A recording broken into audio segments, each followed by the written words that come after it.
Hello and welcome to the class.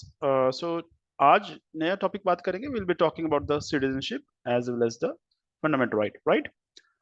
Last lecture में हमने क्या डिस्कस किया था? हमने बात की थी मेकिंग ऑफ द कॉन्स्टिट्यूशन की बात की, कैसे बना, हमने प्रियम्बल की बात की, और हमने जो स्टेट्स हैं वो कैसे बनती हैं उनकी बात की है, राइट। जो this is chapter 2 of the constitution, part 2 of the constitution.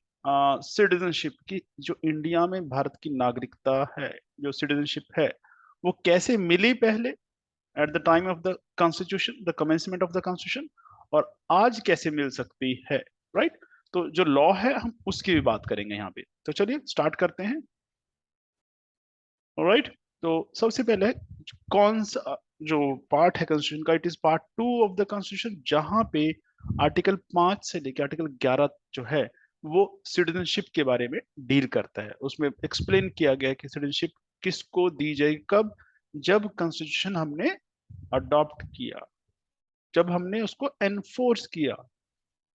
तो 26 जनवरी 1950, इस दिन से कौन इंडिया का सिटीजन बना, कौन नहीं बना, यहाँ पे वो सारी चीजें एक्सप्लेन की गई हैं। मीन्स वो सारी चीजें कॉन्स्टिट्यूशन में हैं, और आज किसी को बनना है उसके लिए अगर हमने लॉ बनाया हुआ है, the Indian citizenship act, it provides, right. So सबसे पहले आता है आर्टिकल 5। तो ये किनके लिए है? कि जो भी इंडिया में बॉर्न हुए थे, जो इंडिया में रेज किए गए हैं, brought up in India, born and brought up in India, तो उनको क्या मिलेगी? सिटीजनशिप सभी को मिल गई। Citizenship was granted to all persons who were born and raised in India. Simple सा, और कुछ नहीं है कि उस दिन, उस टाइम जो इंडिया में था, जो यहाँ पे बॉर्न हुआ, जो यहाँ पे बड़ा, वो उसको यहाँ की नागरिकता मिल गई।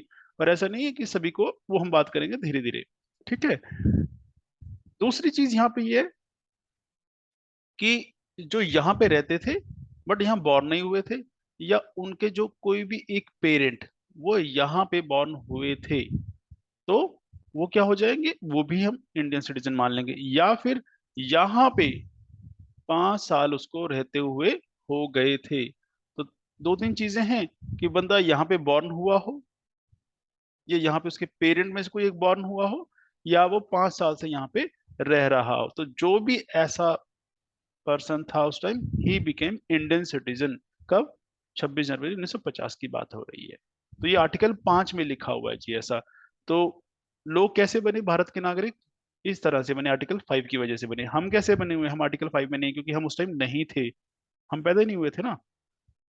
फिर आता है आर्टिकल 6। ये क्या कहता है?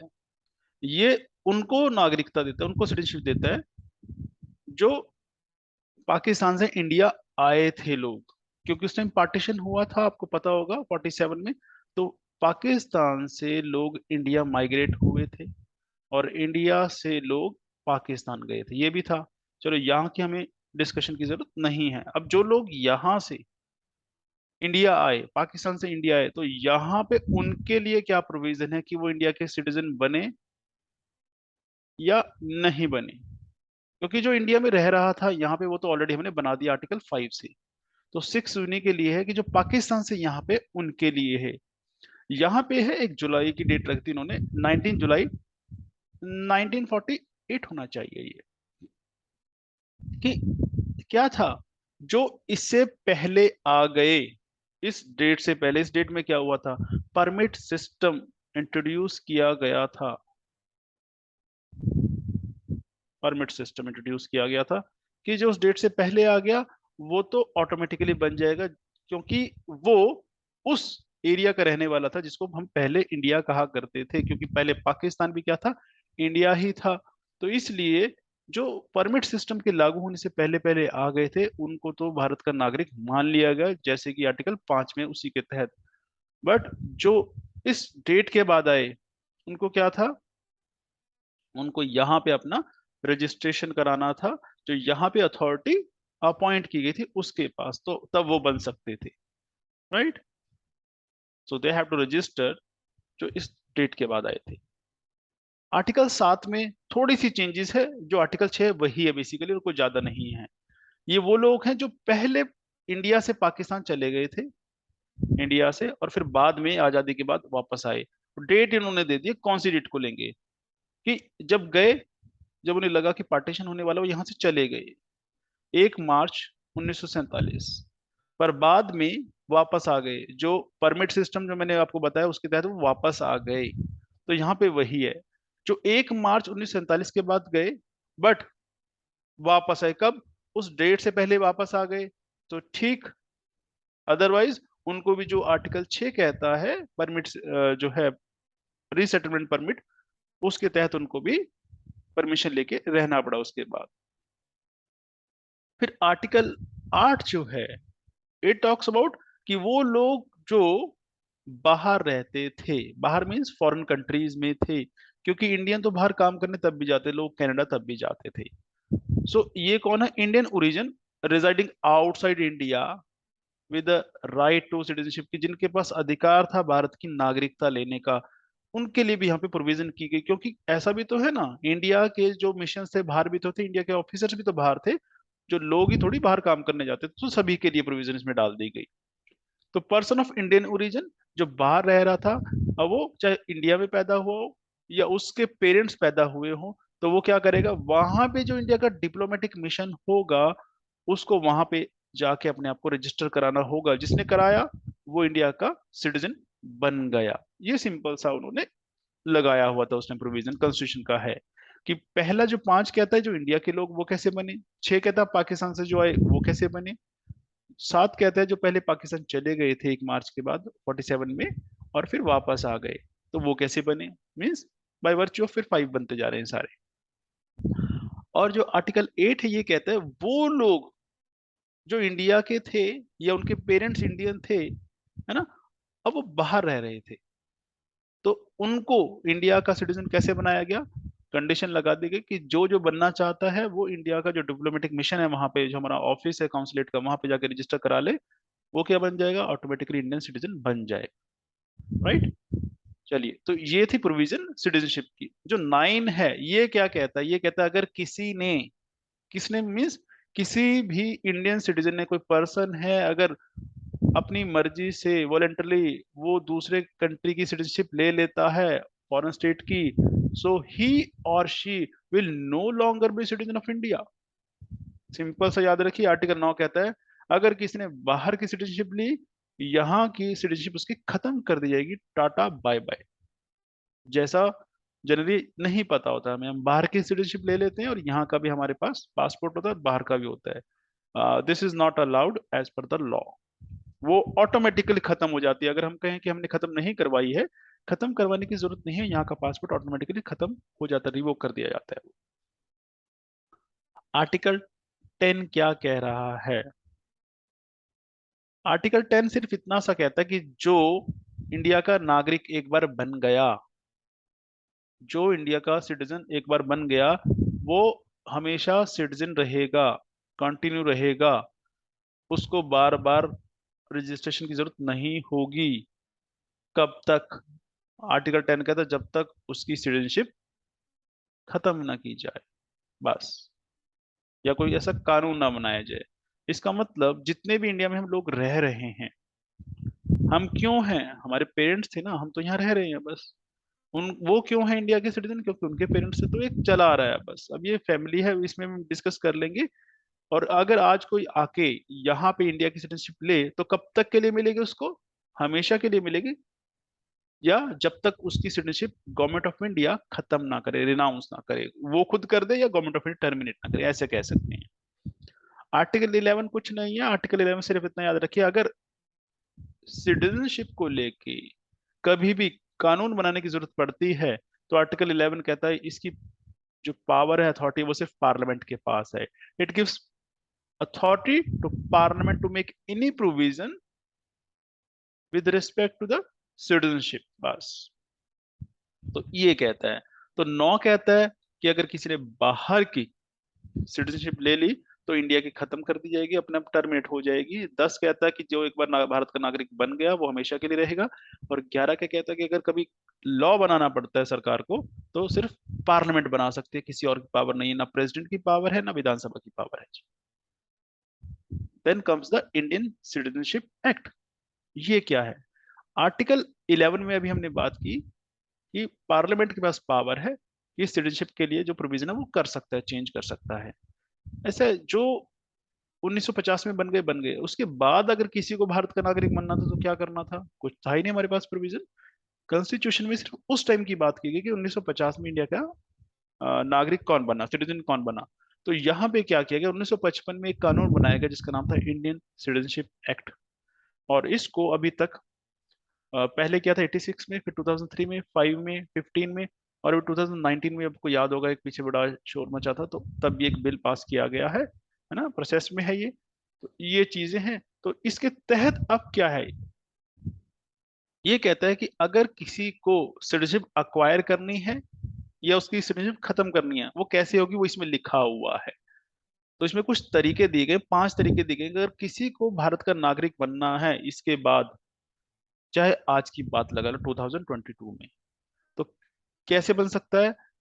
जो बनेगा, अगर हम है या कोई और है, बाय बर्थ है या वो बाय डिसेंट है, या बाय वो रजिस्ट्रेशन बनेगा, या नेचुरलाइजेशन के तरह से, या इनकॉर्पोरेशन ऑफ टेरिटरी। ये क्या चीजें हैं मैं भी एक्सप्लेन करूंगा एक एक करके, ही इंपॉर्टेंट है एग्जाम के लिए, इसलिए हम इसको स्किप नहीं करेंगे, राइट। सो यही हमने कहा कि सिटीजनशिप आज की डेट में कैसे ली जा सकती है। ये आपको जन्म से मिल सकती है। कैसे? जैसे आप हैं, बर्थ आपका यहाँ पे हुआ, आपको मिल गई। डिसेंट आपके पेरेंट्स हैं, उनकी तरफ से आ सकती है। रजिस्ट्रेशन, नेचुरलाइजेशन और इनकॉर्पोरेशन ऑफ टेरिटरी ये सरकार करेगी। तो ये क्या क्या है एक एक करके मैं बताता हूँ। सबसे पहला आता है एक्विजिशन में बर्थ। तो बर्थ ये है कि जो भी यहाँ पे पैदा होगा, every person born in India on or after 26 January 1950 shall be a citizen of India by law of soil। बस लॉ ऑफ सॉइल मतलब बर्थ प्लेस की वजह से। कंडीशन है, कंडीशन क्या है कि उन उसका एटलीस्ट एक पेरेंट, फादर या मदर इंडियन होना चाहिए जब उसका बर्थ हो। तो ऐसा ना हो ना, यहाँ पे अब एक सवाल उठ जाता है कि अगर कोई यहाँ पे फॉरेनर घूमने आए हुए हैं, यहाँ पे रहते हैं, उनका अगर कोई बर्थ होता है बेबी का, तो वो होगा कि नहीं होगा? नहीं होगा। ये यही देता है कि बर्थ से वो है जहां पे एटलीस्ट एक पेरेंट इंडियन है। तो इसीलिए यहाँ पे एक्सेप्शन नोट कर लीजिए, ये लिखा हुआ है, एग्जाम में क्वेश्चन आ जाता है कि इसमें एक्सेप्शन क्या है। जो यहाँ पे डिप्लोमेट्स रहते हैं, है ना, एम्बेसीज हैं, तो वहां पे कौन रहता है? फॉरेनर रहते हैं सारे, इंडिया में रहते हैं वो लोग, तो उनके बच्चे क्या बन गए? इंडियन? नो, उनके लिए नहीं है। या कोई दुश्मन है, दुश्मन कंट्री का कोई नागरिक है और वो यहाँ पे है, एनिमी एलियन बोलते हैं हम उसको, तो उनका अगर बर्थ होगा यहाँ पे, उनको नहीं मिलेगी, बाकी सभी को मिल जाएगी। ये चीज याद रखिए। तो एक्सेप्शन क्या है? Diplomats and the enemy alien, right. दूसरा है बाय डिसेंट। डिसेंट का मतलब क्या है? देखो, इंडिया का तो हमने कर दिया कि इंडिया में जो भी बच्चा पैदा होगा वो भारत का नागरिक है। किस वजह से? इस लॉ की वजह से। ये वो लोग हैं जो बाहर रहते हैं, बाहर मतलब किसी फॉरेन कंट्री में रहते हैं। अब फॉरेन कंट्री में कौन रहता है? इंडियन। अगर आप मान लीजिए इंग्लैंड में हैं, है ना, ऑस्ट्रेलिया में हैं, यूएसए में हैं, कहीं भी हैं। अब जो यहाँ पे इंडिया के लोग रहते हैं, कपल रहते हैं, उनका जो इशू होगा, जो बेबी होगा, वो इंडिया का नागरिक बनेगा। जो बेबी होगा कैसे बनेगा? बाय डिसेंट, यानी कि उसने डिसेंडेंट है वो किसका? भारत का, भारत के लोगों का। क्योंकि उसके जो पेरेंट है एटलीस्ट एक, वो कौन है? वो इंडिया का है, इंडियन है। अगर वो है तो उसको भी मिल जाएगा। अब यहाँ पे एक चीज होती है कि हम कहते हैं अगर वो इंग्लैंड में पैदा हो तो उसको इंग्लैंड की सिटीजनशिप भी मिल जाएगी, और हम कह रहे हैं इंडिया की भी दे देंगे। और फिर हमने बात की थी पहले कि कॉन्स्टिट्यूशन डुअल सिटीजनशिप अलाउ नहीं करता, दो नागरिकता आप नहीं रख सकते। तो यहाँ पे क्या है? यहाँ पे लॉ कहता है क्योंकि वो भी माइनर है, वो डिसीजन नहीं ले सकता, तो उसके पास दोनों रहेंगी, इंग्लैंड का भी पासपोर्ट और इंडिया का भी उसको मिलेगा, राइट। बट जब वो 18 का हो जाएगा तो उसको डिसाइड करना पड़ेगा कौन सा चलाना है, इंग्लैंड का कंटिन्यू करना है या इंडिया का कंटिन्यू करना है, फिर उसको एक छोड़ना पड़ेगा जी। ये है, राइट। बस ये देख लीजिएगा, इसमें कोई डाउट नहीं होना चाहिए। डिसेंट कि जो पेरेंट अगर इंडियन है तो जो उनका बच्चा है वो इंडियन हो जाएगा बाय डिसेंट की वजह से, इस लॉ की वजह से। हाँ, कंडीशन ये है, उनको रजिस्टर तो कराना पड़ेगा ना अपना, कि इंडिया के लिए इंडियन एम्बेसी में। अगर नहीं कराएंगे तो कैसे पता लगेगा इंडिया को कि कोई बर्थ हुआ है किसी का। तीसरा है बाय रजिस्ट्रेशन। सिंपल है, ये किसके लिए है? जो इंडिया का सिटीजन नहीं है, उसका कोई लेना देना नहीं इंडिया से। अभी तक हम बात कर रहे थे वो कर रहे थे जो यहाँ पैदा हुआ। दूसरा, जो इंडियन पेरेंट्स के पैदा हुआ, यहाँ वो लोग हैं जो फॉरेनर हैं, या कभी उनके हो सकता कोई इंडियन हो, दादे परदादे कुछ ऐसा कह लीजिए। अब वो इंडिया का सिटीजन बनना चाहते तो कैसे हो सकता है? वो हो सकता है रजिस्ट्रेशन करा के। अब रजिस्ट्रेशन के लिए क्या है, हो सकता है, कंडीशन क्या है? रजिस्ट्रेशन कब हो सकता है? अगर उसको कराना है तो पहले उसको इंडिया में आके कम से कम 7 साल रहना पड़ेगा, उसके बाद अप्लाई कर सकता है वो, कि मैं यहाँ पे 7 साल से रह रहा हूँ, है ना, और मुझे अच्छा लगा इंडिया, तो मुझे यहीं का नागरिक बना लीजिए और मुझे रजिस्टर कर लीजिए एज अ इंडियन सिटीजन। तो रजिस्ट्रेशन एक तरीका है आज की डेट में इंडिया की सिटीजनशिप लेने का फॉरेनर के लिए। उसके अलावा अगर कोई फॉरेनर से अब शादी कर लेता है कोई इंडियन सिटीजन, तो वो भी क्या बन जाते हैं? इंडिया के नागरिक बन सकते हैं। कैसे? रजिस्ट्रेशन से। या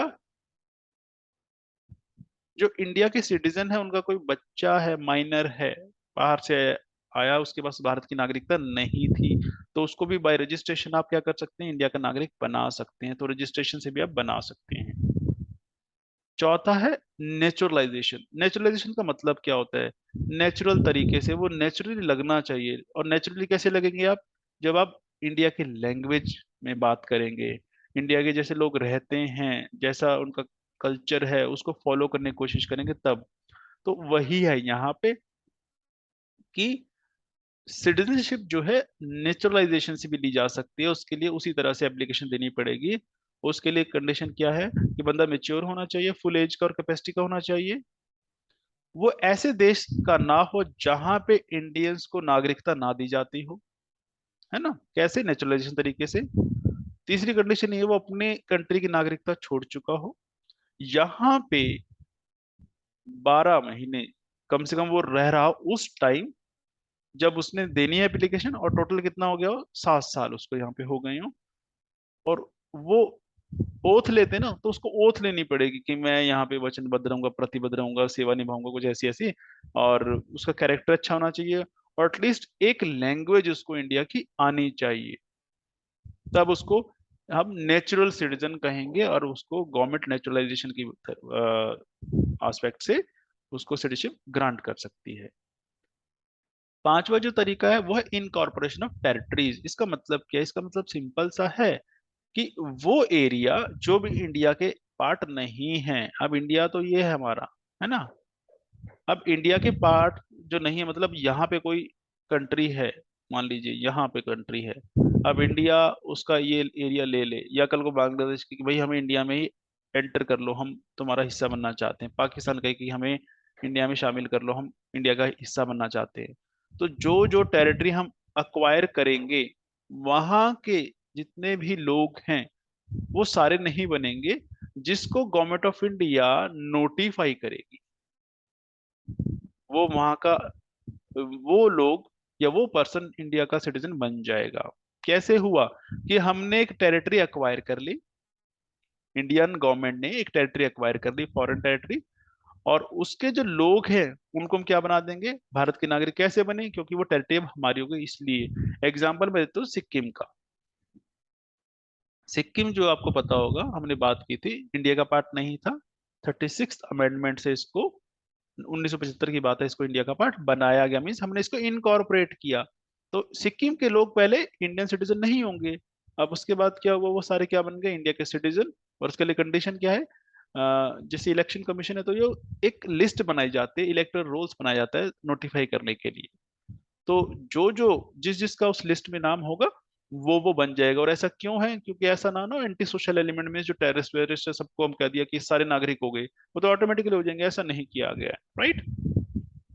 तो 5 तरीके हैं जिससे आज की डेट में आज जो लोग हैं वो इंडिया के सिटीजन बन सकते हैं। फिर आता है कि सिटीजनशिप खत्म भी हो सकती है। यस, 3 तरीके हैं: रिनंसिएशन, टर्मिनेशन, एंड डेप्रिवेशन।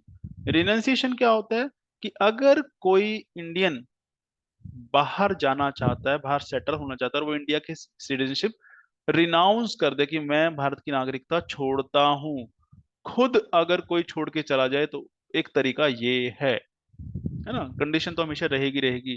तो पहला तरीका ये। दूसरा कि इंडिया की गवर्नमेंट उसकी सिटीजनशिप टर्मिनेट कर दे। जैसे इंडिया का कोई पर्सन बाहर गया, कनाडा गया, कनाडा की उसने सिटीजनशिप ले ली, यहाँ का सिटीजन वो बन गया, तो यहाँ की जो इंडिया की सिटीजनशिप है उसकी, वो ऑटोमेटिकली टर्मिनेट हो जाएगी। टर्मिनेशन से कहेंगे हम उसको। तीसरी है डिप्राइवेशन। डिप्राइव करना मतलब किसी को वंचित कर देना, वांझा कर देना पंजाबी ਚ कहते हैं आप। ये है कि अगर किसी ने इंडिया की सिटीजनशिप ली थी अभी, रजिस्ट्रेशन से, नेचुरलाइजेशन से, मतलब उसने ली, वो भारत का नागरिक नहीं था और ले ली, बाद में पता लगा जो उसने ली है वो गलत तरीके से ली, जो डॉक्यूमेंट दिए वो गलत हैं, फोर्ज्ड है, फ्रॉड तरीके से ली गई है, तो क्या करेगी गवर्नमेंट, उसकी नागरिकता छीन लेगी, उसको वंचित कर देगी इंडिया की नागरिकता से। सो उसको कहा जाता है डिप्राइवेशन। सो या तो बंदा खुद रिनाउंस कर जाए, या भारत सरकार डिप्राइव कर दे, या उसकी नागरिकता टर्मिनेट हो जाए अगर वो बाहर की नागरिकता ले ले तो ये तीन तरीके हैं जिससे भारत की जो सिटीजन है उनकी नागरिकता खत्म हो सकती है। सो ये जो लॉ हमने बात की ये इंपॉर्टेंट है कि कैसे आज की डेट में कोई इंडिया की नागरिकता अक्वायर कर सकता है, और कैसे उसकी नागरिकता सिटीजनशिप खो सकती है। राइट। जो 2019 की अमेंडमेंट बिल है वो मैं आपके साथ डिस्कस कर देता हूँ। ये क्या कहता है, ये कहता है कि जो 6 कम्युनिटीज है उनके मेंबर जो है वो कौन कौन सी है, हिंदू, सिख, बुद्धिस्ट, जैन, पारसी और क्रिश्चियन। इन 6 कम्युनिटीज को पाकिस्तान, बांग्लादेश और अफगानिस्तान से अलाउ किया जाना चाहिए इंडिया में। ठीक है। अगर वो यहाँ पे आए हैं 14 दिसंबर 2014 से पहले, उनके लिए जो टाइम है वो कम कर दिया गया है, कि उनका टाइम हमने रखा कि 12 साल वो रहे यहाँ पे कम से कम, उसके बाद इनके लिए कर देगा 6 साल के, 6 साल के बाद भी हम उनको यहाँ का नागरिक मान लेंगे। वो 7 और 12 वाला कंडीशन नहीं है। उस पे जो कंडीशन लगती है पासपोर्ट एक्ट की, फॉरनर एक्ट की, तो वो सारी छूट दे दी गई है। और इसीलिए शायद आपको याद होगा बड़ा शोर मचा था पीछे इस चीज को लेके कि यहाँ पे डिस्क्रिमिनेशन हो रहा है, on the basis of religion हो रहा है। चलिए ये दो टर्म मैं आपके साथ डिस्कस करना चाहूंगा। Person of Indian origin, PIO सुना होगा आपने, और पीआईओ एक कार्ड होता है जी। तो पहला कार्ड बात करने से पहले कि पर्सन ऑफ इंडियन ओरिजिन क्या है। पर्सन ऑफ इंडियन ओरिजिन वो लोग हैं जो इंडियन आज की डेट में नहीं है, पर उनकी जो रूट्स हैं, जो जड़ है वो इंडिया से हैं। इसका मतलब कि उनके दादा, परदादा, है ना, कोई ग्रेट ग्रैंडफादर वो इंडियन होंगे। और ये कौन लोग हैं, ये वो लोग हैं जिनको, याद कीजिए हमने हिस्ट्री में पढ़ा था, अंग्रेज क्या करते थे, यहाँ से लेबर ले जाते थे बाहर, उनके बाहर खेत हुआ करते, प्लांटेशन थे चाय कॉफी की, तो वहां ले जाते थे वो काम करवाने के लिए, माइंस में काम करवाने के लिए। तो वो लोग वहीं पे सेटल हो गए, वहीं पे रह गए, वो लेबर वापस नहीं आई। अब ये उन्हीं के डिसेंडेंट हैं जो बाहर रहते हैं।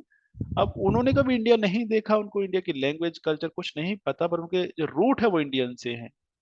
तो इसलिए ऐसे लोगों को हम कहते हैं पर्सन ऑफ इंडियन ओरिजिन। तो उनके लिए सरकार ने स्टार्ट की थी स्कीम, उनके लिए card, PIO card, person of Indian origin card. NRI नहीं है भाई, याद रखना, ये लोग एनआरआई अलग होते हैं। एनआरआई क्या होते हैं, नॉन रेजिडेंशियल इंडियन, की इंडिया के रेजिडेंट थे वो, सिटीजन थे वो, पर अभी बाहर रहते हैं, काम करने चले जाते हैं ना बाहर। सो पीआईओ कौन है, person of Indian origin and citizen of any country accept Pakistan, Sri Lanka, Nepal, Bangladesh, Bhutan, China और अफगानिस्तान। किसी भी कंट्री को यहाँ का ना हो भाई। ठीक है। और has held an Indian passport any other time, और is the spouse of a citizen of Indian और पर्सन ऑफ इंडियन ओरिजिन। हाँ, पर्सन ऑफ इंडियन ओरिजिन है, उसका स्पाउस है, उससे लिंक है, तो वो भी चल जाएगा इसमें। अब इनके लिए स्पेशल फीचर क्या है कि they can enter India with multiple entry features for 15 years, they do not need a separate visa. मतलब इनको बार बार वीजा की जरूरत नहीं है, 15 साल तक ये एक बार करवा लिया, कार्ड बन गया, तो जितनी मर्जी बार आओ जाओ सब चलेगा, पासपोर्ट पे ही चल जाएगा इनका, तो ये इनको बेनिफिट है। ओवरसीज सिटीजन ऑफ इंडिया, ये कौन लोग हैं? ओसीआई कार्ड, पीआईओ एक ओसीआई कार्ड है। ये वो फॉरेन नेशनल्स हैं जो एलिजिबल हैं इंडिया की नागरिकता लेने के लिए उस टाइम थे, और उसके बाद बन भी गए, राइट? तो ये वो लोग हैं। पर इसमें जो पाकिस्तान और बांग्लादेश के लोग हैं वो एलिजिबल नहीं है। और खास बात यह है कि ये लोग जो हैं कुछ भी हो, पर इनको राइट नहीं मिलेंगे। ओवरसीज सिटीजन से देख लीजिए, इंडिया के नागरिक थे कभी या थे, पर आज बाहर रहते हैं, जमाने से बाहर रहते हैं।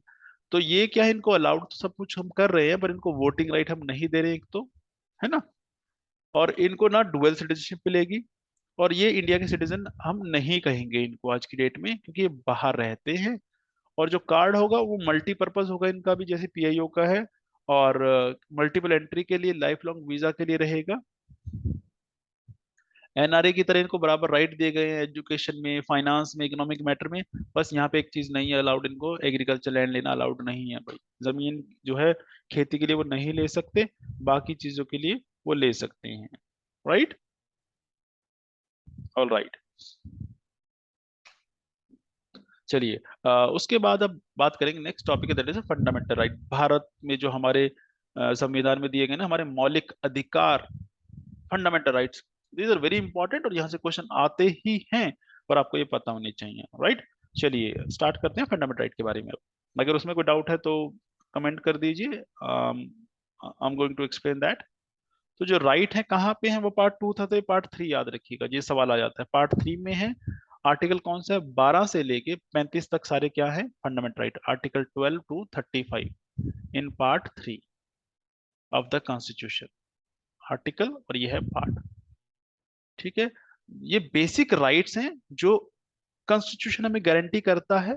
इनके बिना तो प्रॉब्लमेटिक हो जाएगा सारा। क्यों है इनका प्रोविजन, क्यों डाला गया है? देखो, लाइफ जो है एक डिग्निटी के साथ जीनी है, और उसके लिए चाहिए, जो गवर्नमेंट है वो लॉ की होनी चाहिए। रूल कौन करेगा? लॉ करेगा, ना कि कोई इंसान रूल करेगा। तो रूल ऑफ लॉ है बेसिकली, उसको एस्टेब्लिश करता है ये। रिस्ट्रिक्टेड राइट्स हैं, वो एब्सोल्यूट पावर नहीं देते हैं किसी भी को। इसका मतलब क्या कि जो ये राइट है ये रोके जा सकते हैं। अगर आपको कोई फंडामेंटल राइट मिला है तो ऐसा नहीं वो हमेशा के लिए मिला है। सरकार उस पर क्या कर सकती है, सरकार उस पर रोक लगा सकती है, प्रोवाइडेड वो जस्टिफाइड होनी चाहिए, और वो लगा सकती है, उसको पता है कब क्या करना है। तो इसका मतलब आप फंडामेंटल राइट भी आपके अपने नहीं रह जाते हैं, एब्सोल्यूट नहीं रह जाते हैं। हमने कहाँ से लिए, इंडिया के कॉन्स्टिट्यूशन में तो नहीं थे, हमने अमेरिका से लिए, ये याद रख लीजिएगा बस, और कुछ नहीं है। राइट, चलिए फीचर्स की बात करें, दो चार बातें इनके बारे में कर देते हैं जो मैंने अभी अभी आपको बताया।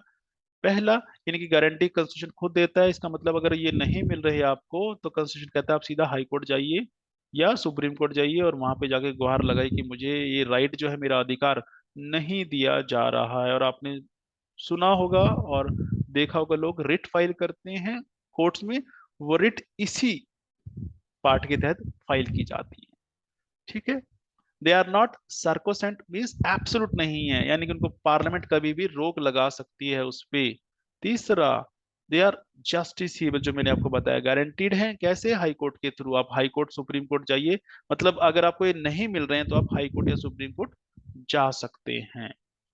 सस्पेंशन ऑफ फंडामेंटल राइट्स, जब इमरजेंसी लगती है तो आपके जो राइट्स हैं वो सस्पेंड कर दिए जाते हैं, फिर आपको कोई राइट नहीं मिलने वाला, एक्सेप्ट आर्टिकल 20 एंड 21। ये क्या है? जिंदा रहने का अधिकार, और गिरफ्तार होने में अगर आपको किया जाता है गिरफ्तार, तो उसके लिए आपको बचाव का अधिकार। ये दो अधिकार है आपके पास, बाकी अधिकार सारे आपके खत्म, कोई राइट नहीं बचेगा आपके पास।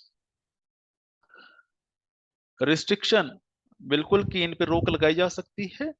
मिलिट्री रूल जहां पे लगा है वहां पे सरकार इनको मॉडिफाई कर सकती है, वहां पे आप क्लेम नहीं कर सकते कि मेरा ये फंडामेंटल राइट है। तो ये इसकी खासियत है, ये आपको पता होनी चाहिए, एग्जाम में क्वेश्चन ऐसे आ जाते हैं।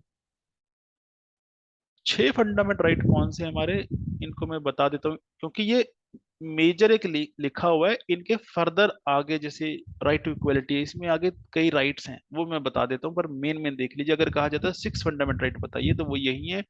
इक्वलिटी का है, फ्रीडम का है, फिर एक्सप्लॉयटेशन के खिलाफ आपको पूरा अधिकार है, आजादी है किसी चीज की, रिलीजन की, कल्चर और एजुकेशन का अधिकार है यहाँ पे, और रेमेडी का अधिकार है कि अगर आपको नहीं मिल रहा उसको दूर करने के लिए जो आपको चाहिए रेमेडी, तो वो भी राइट एक आपका फंडामेंटल राइट है। राइट, तो ये 6 हैं। पहले 7 हुआ करते थे, अब 7वां हटा दिया गया।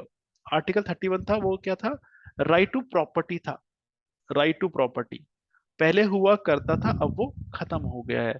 तो अगर कोई पूछे कितने राइट थे और कितने हैं, पहले 7 थे जी, अब 6 हैं। 7वां खत्म कर दिया गया, वो था राइट टू प्रॉपर्टी। खत्म कब खत्म किया गया? 1978 में, जब कॉन्स्टिट्यूशन को 44th टाइम अमेंड किया गया था। वहां से निकाल के अब कहाँ पे है ये? एक नया आर्टिकल बना देगा, 300A में डाल दिया गया है। तब लीगल राइट है प्रॉपर्टी आपका, मतलब अगर आपकी कोई प्रॉपर्टी सरकार अक्वायर करती है, आपका खेत, आप कुछ नहीं कर सकते। पहले होता लोग कोर्ट चले जाते थे और कोर्ट से स्टे ले आते थे, अब ऐसा नहीं पॉसिबल है। राइट। अब यहाँ पे दो चीजें मैं बता दूं। हमने जो बात कर रहे हैं आर्टिकल 12 से लेकर आर्टिकल 35 तक है ना, तो 12 और 13 क्या बात करते हैं, क्योंकि वहां से फंडामेंटल स्टार्ट नहीं हो रहे हैं, स्टार्ट हो रहे हैं 14 से। 12 बताता है कि किसके खिलाफ आप क्लेम करोगे, कोर्ट में जाओगे तो किसके खिलाफ जा सकते हो, किससे मांगोगे अपने फंडामेंटल राइट, तो वो मांगोगे स्टेट से। तो ये डेफिनेशन दे रहा स्टेट क्या है। तो ये डिफाइन 12, अगर सवाल आता है कि आर्टिकल 12 क्या है, ये स्टेट की डेफिनेशन देता है। ये कहता है गवर्नमेंट, ये पार्लियामेंट ऑफ इंडिया, गवर्नमेंट और पार्लियामेंट ऑफ द स्टेट या legislature of the state, sorry, है ना। फिर local authority means municipalities, panchayat and other authorities in India. Other authority का मतलब वो है, वो सारे अदारे, वो सारे इंस्टीट्यूशन जो सरकार के कंट्रोल में हैं, डायरेक्टली हो या इनडायरेक्टली हो। राइट। तो ये है। जो दूसरा है आर्टिकल, वो है आर्टिकल 13। आर्टिकल 13 ये बात कहता है कि वो वाले कानून, ऐसे कानून जो पुराने हैं, पुराने मतलब अंग्रेजों के टाइम के, आज भी एग्जिस्ट करते हैं, और वो आपके फंडामेंटल राइट के साथ मैच नहीं खाते, वो आपके फंडामेंटल राइट को वॉयलेट करते हैं, तो उनका क्या करना चाहिए। तो ये कहता है अगर कोई ऐसा लॉ है आज जो आपके राइट्स को रोकता है, तो उस लॉ को बाहर निकाल के फेंक देना चाहिए। और आज सरकार जो भी लॉ बनाएगी, वो ऐसा कोई लॉ ना बनाए जो आपके फंडामेंटल राइट को वॉयलेट करता हो। तो ये दो चीजें याद रखिएगा। पहला, कि अगर कोई प्री एग्जिस्टिंग लॉ है, pre existing means pre colonial, आजादी से पहले का बना हुआ है, तो उसको क्या कर देना है, उसको तो काटा मार देना है। कौन से को? जो आपके फंडामेंटल राइट को वायलेट करे। दूसरी चीज, कोई नया कानून नहीं बनेगा ऐसा। No new, no new law which violates your fundamental rights. तो ऐसा भी नहीं बनेगा, बस ये चीज कहता है। मतलब कोई इंडिया का कानून ऐसा नहीं होना चाहिए जो आपके राइट्स को वायलेट करता हो। राइट का एग्जांपल देता हूँ, जैसे right to move freely throughout the territory of India, या राइट टू स्पीच, बोलने का अधिकार है। तो बोलने का अधिकार मत छीनो किसी से, ऐसा कोई कानून ना हो जो आपका बोलने का अधिकार छीन ले, ऐसा कानून नहीं बनेगा। अब आप कहोगे बना हुआ है, उसके लिए हम डिस्कस कर लेते हैं क्या बना हुआ है तो क्या नहीं है। अब वो जो हमने 6 बात की है, वो कौन कौन सी हैं? ये जो नंबरिंग लिखी है, ये आर्टिकल हैं। सवाल आ सकते हैं, आ सकते हैं जी, आपको ऐसा ध्यान रखना पड़ेगा। जैसे पहला जो है राइट टू इक्वलिटी है। राइट टू इक्वलिटी तो एक मेजर हेड है। एक्चुअल में जो आर्टिकल है वो कौन कौन सी, यानी कि जो इक्वलिटी है वो कितने तरह की है। एक है इक्वलिटी बिफोर लॉ, वो आर्टिकल 14 बताता है, यानी कि कानून के सामने सभी बराबर हैं, इक्वलिटी बिफोर लॉ। और कानून सभी को बराबर प्रोटेक्शन देगा, इक्वल प्रोटेक्शन ऑफ लॉ। तो ये दोनों चीजें कहाँ पे हैं? एक तो equality before law and equal protection of law.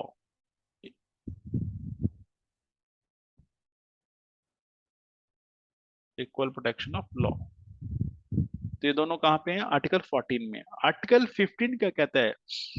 Prohibition of discrimination, कि किसी के साथ कोई भेदभाव ना किया जाए। तो किस लिए? ताकि सभी को बराबरी मिल सके। भेदभाव किस पे? Sex, place of birth, right, religion, race, caste, in grounds पे किसी के साथ कोई डिस्क्रिमिनेशन नहीं होना चाहिए। अगर होगा तो वो उसके फंडामेंटल राइट का वायलेशन होगा, जो कि अलाउड नहीं है। आर्टिकल 16 कहता है जो पब्लिक एम्प्लॉयमेंट यानी कि गवर्नमेंट जॉब है वहां पे सभी को बराबर अपॉर्चुनिटी मिलनी चाहिए, ये आर्टिकल 16 कहता है। अब ये क्या है, फिर इक्वलिटी की बात हो रही है। आर्टिकल 17 समाज में बराबरी दे रहा है, कैसे? अनटचेबिलिटी, जो छुआछूत की भावना उसको खत्म किया जाए। अगर कोई अनटचेबिलिटी प्रैक्टिस करता है तो उसके लिए कानून बना दिया गया है सेपरेट, कि उसको सजा मिलनी चाहिए, ये आपको पता है। आर्टिकल 18 इक्वलिटी कैसे देता है? अबोलिशन ऑफ टाइटल से। अबोलिशन ऑफ टाइटल का मतलब क्या? जो टाइटल यूज करते हैं ना लोग, जैसे पुराना होता है राय बहादुर, राणा कुंवर, विक्रम प्रताप सिंह, तो बहुत सारे लंबे लंबे से नाम के आगे टाइटल लगे होते थे, कि वो कोई नहीं यूज करेगा। हाँ, टाइटल अलाउड कौन से हैं? डॉक्टर, इंजीनियर, मेजर, ब्रिगेडियर, ये मिलिट्री वाले और एजुकेशन वाले, ये सिर्फ ये अलाउड है, बाकी कोई टाइटल अलाउड नहीं है। आप अपने नाम के आगे कुछ नहीं लिख सकते उसके अलावा। वो क्यों अलाउड है? क्योंकि वो मेरिट पे आपने अर्न किए हैं, कमाए हैं। हाँ, लोग जैसे आपने देखा होगा, भारत रत्न, है ना, पद्म भूषण, वो भी अलाउड नहीं है लिखना, वो गलत है, लीगली रॉन्ग है वो। फिर आता है दूसरा जो फंडामेंटल राइट है, वो फ्रीडम का। तो फ्रीडम भी कौन कौन सी तरह की फ्रीडम है? एक तो है 6 फंडामेंटल फ्रीडम है, वो मैं डिस्कस कर देता हूँ। कहाँ पे है? आर्टिकल 19 में है। जो आर्टिकल 20 है वो कौन क्या देता है? Protection in case of conviction for offences. अगर किसी को कन्विक्ट किया जाता है किसी सजा, किसी भी क्राइम के लिए, तो उसके पास क्या प्रोटेक्शन है? प्रोटेक्शन यही है जी, उसको नहीं मजबूर किया जा सकता वो अपने खिलाफ गवाही दे, है ना। कोई बैक डेट का लॉ नहीं बनाया जा सकता उसके लिए, x post facto law and self incrimination, तो वो अलाउड नहीं है, बाकी है। आर्टिकल 21 ये भी आजादी देता है, कौन सी? जिंदगी की, पर्सनल लिबर्टी की, प्रोटेक्शन ऑफ लाइफ की, लाइफ जो है वो बची रहे, आपकी सेफ रहेगी हमेशा, पर्सनली आपको हर तरह की आजादी रहेगी, ये संविधान कहता है। इसको कहते हैं जिंदा रहने का अधिकार, राइट टू लाइफ। ठीक है। अब ये पहले नहीं था, ये बाद में डाला गया 1986 में, जहां तक मुझे याद आ रहा है, ये 86 अमेंडमेंट से किया गया है। This is right to education. किसके लिए? बच्चों के लिए। वो आपने सुना होगा 6 से लेके 14 साल के बच्चों को फ्री एजुकेशन देगी सरकार, बस ये वही है, राइट। आर्टिकल जो 22 है, ये देता है अगर किसी को गिरफ्तार कर लिया जाए या किसी को डिटेन कर लिया जाए तो उसके पास क्या प्रोटेक्शन है, क्या कर सकता है जी वो अपने वकील को कांटेक्ट कर सकता है, और उसको 24 घंटे के अंदर अंदर किसी नियरेस्ट मजिस्ट्रेट के पास पेश किया जाना चाहिए। बस कंडीशन ये है कि उसका जो है प्रिवेंटिव डिटेंशन ना हो, प्यूनिटिव हो कि उसने कोई क्राइम किया उसके लिए अरेस्ट किया गया हो। प्रिवेंटिव में तो 2 महीने तक अंदर रख सकते हैं जी। तो ये फ्रीडम है। और इनमें से जो ये 6 फ्रीडम जो मैंने अभी नहीं बताई, ये मैं एक्सप्लेन कर देता हूँ, दिस इज वेरी इंपॉर्टेंट, कि आपको 6 फंडामेंटल फ्रीडम कौन सी है जो आर्टिकल 19 में दी गई है, वो ये वाली है। तो 19 क्लॉज 1 के अंदर ABCD है। ए तो है ये right to speech and expression. ये क्या है? कि आपको बोलने की और अपने विचार व्यक्त करने की पूरी पूरी आजादी है। बोलिए जितना बोल सकते हैं, बट कंडीशन है यहाँ पे भी, कि आप किसी की इंसल्ट नहीं करेंगे, किसी दूसरी कंट्री के खिलाफ कुछ नहीं बोलेंगे, किसी को नहीं भड़काएंगे कोई क्राइम करने के लिए, ऐसी बातें नहीं बोलनी है, वो अलाउड नहीं है, बाकी सब अलाउड है। बी, बी क्या कहता है इसी का? कि असेंबल पीसफुली, आप इकट्ठा हो सकते हैं। आपने देखा होगा लोग इकट्ठे हो जाते हैं स्ट्राइक करके, स्ट्राइक करने के लिए। कंडीशन क्या है? विदाउट आर्म्स बैठेंगे। अगर आप हथियार लेके बैठे हैं तो आपको अंदर बंद किया जा सकता है, वो अलाउड ही नहीं है। तो आपको असेंबल होने की आजादी है, पर पीसफुली आजादी है, पीसफुल असेंबल होना है, शोर नहीं मचाना है। Right to form association, union बनाइए, एसोसिएशन बनाइए, कोऑपरेटिव बनाइए, आपको पूरी पूरी आजादी है ना, यूनियन बनने की आजादी है। पर ये सभी को नहीं है, पुलिस वालों को नहीं है, मिलिट्री को नहीं, याद रखिएगा, उनके लिए राइट्स नहीं होते हैं। Right to move freely throughout the territory of India, आपको पूरी आजादी है पूरे हिंदुस्तान में, जहां मर्जी घूमिए, कोई कुछ नहीं कहेगा, सब्जेक्ट टू सर्टेन कंडीशंस। जैसे कहीं पे आदिवासी रहते हैं तो सरकार मना कर देगी, भाई इस एरिया में मत जाना, बस उतनी रोक टोक है, बाकी आप कहीं भी जाइए, यहाँ से उठाइए, आगरा जाइए, आगरा जाइए, जयपुर जाइए, जयपुर से जाके सीधा गोवा जाके उतरिए जहाज से, कोई कुछ नहीं कहने वाला। आजादी है, कोई आपसे पासपोर्ट नहीं मांगेगा, कोई वीजा नहीं मांगेगा, कोई आपसे कोई इंक्वायरी नहीं करेगा। एक अगर नेक्स्ट जो राइट है वो है right to reside and settle in any part of the India. इसका मतलब क्या है? आप कहीं भी रहें पूरे हिंदुस्तान में, कहीं भी मकान खरीद के रहें, कहीं भी घर बनाएं, सब आजादी है, सब्जेक्ट टू सर्टेन कंडीशन। जहां सरकार को लगता है यहाँ पे ट्राइबल एरिया है, एसटीज ज्यादा रहते हैं और सरकार चाहती है उनका प्रोटेक्शन, तो सरकार वहां पे मना कर सकती है, राइट। या सरकार को लगता है एनवायरमेंट खराब होगा तो तब कर सकती है, हिमाचल में किया हुआ सरकार नहीं अलाउ करती है। ये था राइट टू प्रॉपर्टी, ये खत्म हो गया, आपको पता ही है। जी, जो जी है इसका, वो क्या कहता है कि आप कोई भी प्रोफेशन करें, कोई भी धंधा करें, कोई भी बिजनेस करें, आपको अलाउड है, पर वो लीगल होना चाहिए, इलीगल नहीं होना चाहिए। आपको कोई रोकेगा नहीं, आप हलवाई की दुकान खोलो, आप समोसे बेचो, आप बिजनेस करो बड़ा, आप फैक्ट्री लगाओ, अलाउड है। ये फंडामेंटल फ्रीडम दी गई है by the constitution to us. Right against exploitation, exploitation से बचाने के लिए सरकार ने इसमें लॉ डाला हुआ है। ये कहाँ पे आर्टिकल 23 में है जी। Prohibition of human trafficking and force labour, force labour होता है बेगार करवाना किसी से, कहते हैं ना बगार पाती, अलाउड नहीं है। ह्यूमन ट्रैफिकिंग जहाँ पे सेल की जाती है, बच्चों की सेल, विमेन की सेल होती है, तो वो रोक लगाई गई है, कॉन्स्टिट्यूशन इसको मना करता है। आर्टिकल 24 कहता है जो चाइल्ड लेबर है वो नहीं करवाएंगे, 14 साल से नीचे एज का बच्चा किसी भी इंडस्ट्री में काम नहीं करेगा, ये संविधान में लिखा हुआ है, तो ताकि किसी का एक्सप्लॉयटेशन ना हो, शोषण ना हो। फ्रीडम ऑफ रिलीजन देता है, यस, आर्टिकल 25 से लेकर आर्टिकल 28 तक हमारे पास 4 तरह की रिलीजन की फ्रीडम है। कौन कौन सी है? पहला, आप किसी भी धर्म को माने, प्रैक्टिस करें, उसको प्रचार करें, प्रोपगेट करें, अलाउड है। उसको मैनेज करें कि उसके लिए आपने कोई बिल्डिंग बनानी है, वहां पे सभा चलानी है, कुछ भी है, तो you can manage the religious affair, वो अगला आर्टिकल आपको आजादी देता है। 27 आर्टिकल कहता है कि आपको टैक्स देने की जरूरत नहीं है उसके लिए, धर्म के लिए, तो जब आप प्रमोट करें पैसा आएगा, ऑब्वियस है, तो पैसा उस पर टैक्स देने की जरूरत नहीं है।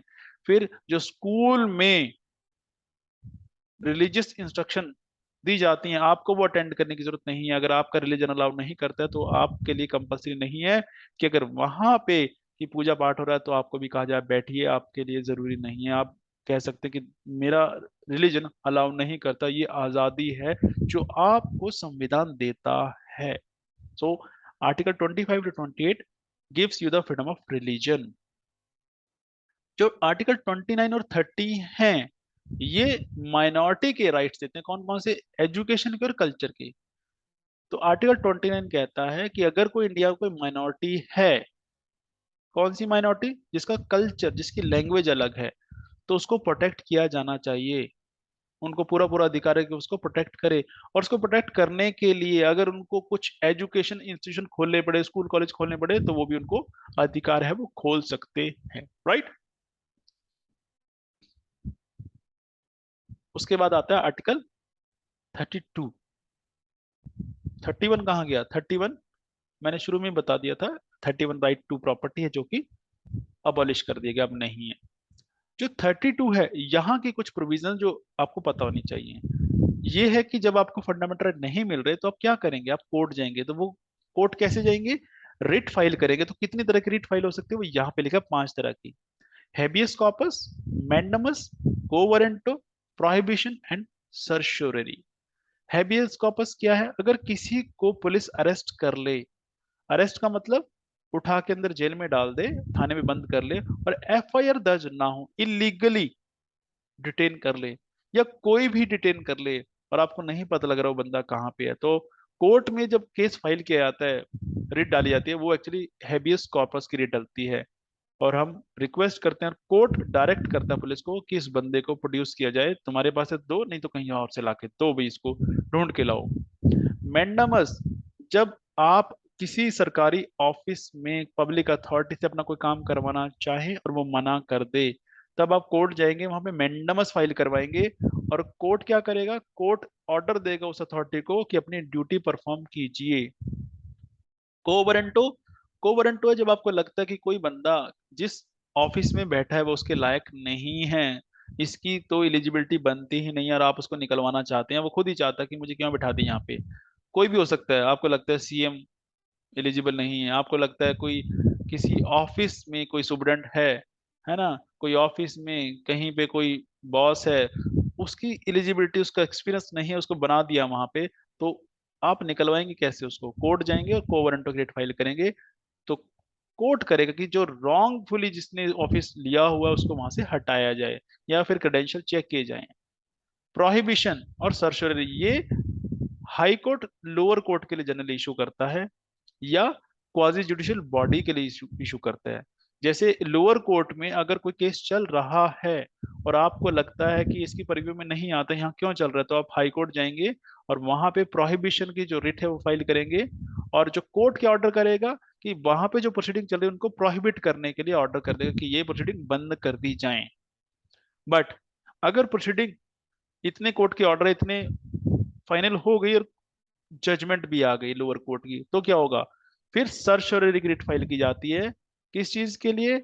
सर्शरी का मतलब है टू क्वैश, कि जो लोअर कोर्ट के ऑर्डर है उनको नल एंड वॉइड डिक्लेयर कर दिया जाए।